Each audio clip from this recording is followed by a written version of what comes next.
my name is Rob, and today I'm going to tell you all about some famous and infamous last words.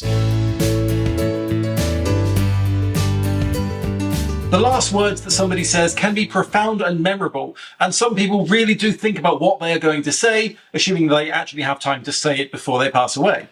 Throughout history, some people's last words have been remembered as famous quotes, either because they were beautiful poetic epitaphs, or else they were remembered because they were tragically ironic. So let's go through 5 famous last words from history. Number 1, Marie Antoinette. Let's begin with someone who is famous for another quote, "Let them eat cake." It's been used for centuries to show just how out of touch Marie Antoinette was with the poor working class while she was living a life of luxury. However, the thing is, Marie Antoinette never said "let them eat cake." Actually, the quote is "let them eat brioche," but she didn't say that either.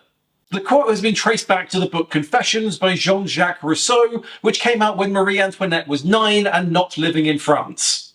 However, we're not here to discuss that famous quote of hers, we are here to discuss her final quote. And the last words that Marie Antoinette ever said were, "Pardon-moi, monsieur," or "excuse me, sir." Who was she apologising to? Her executioner. As she was walking up the steps to the guillotine, she accidentally trod on the foot of her executioner, and she swiftly apologised.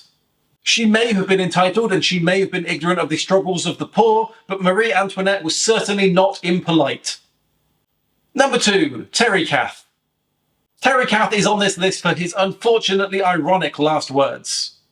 Terry Kath was a founding member of the rock band Chicago, performing guitar and vocals for many of their early hits.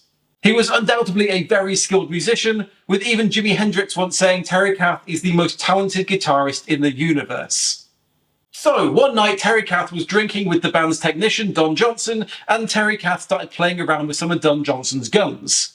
He picked up an unloaded revolver and put it to his head as a joke, which obviously stressed out Don Johnson, who told him to stop playing around. However, Terry didn't, and then he picked up a semi-automatic pistol and did the same thing. So Don Johnson again told him to stop playing around and put the gun down, and Terry Kath responded by saying, "What do you think I'm going to do, blow my brains out?" Not realising that that is exactly what he was about to do. Again, he put the gun to his head, pulled the trigger as a joke, and accidentally killed himself. Whilst Terry Kath did have substance abuse issues, the rest of his bandmates are adamant that he was not suicidal and that what happened was nothing more than a very tragic accident. Number 3, Arthur Conan Doyle. The man behind Sherlock Holmes was one of the most famous writers of his time, and his works have lived on and are still read today, and they are certainly not passing into obscurity anytime soon. However, considering that he was such a talented and successful writer, his last words were not anything that he clearly spent time writing and refining. They weren't beautiful poetic words to remember him by, and they weren't a witty and insightful comment on the human condition.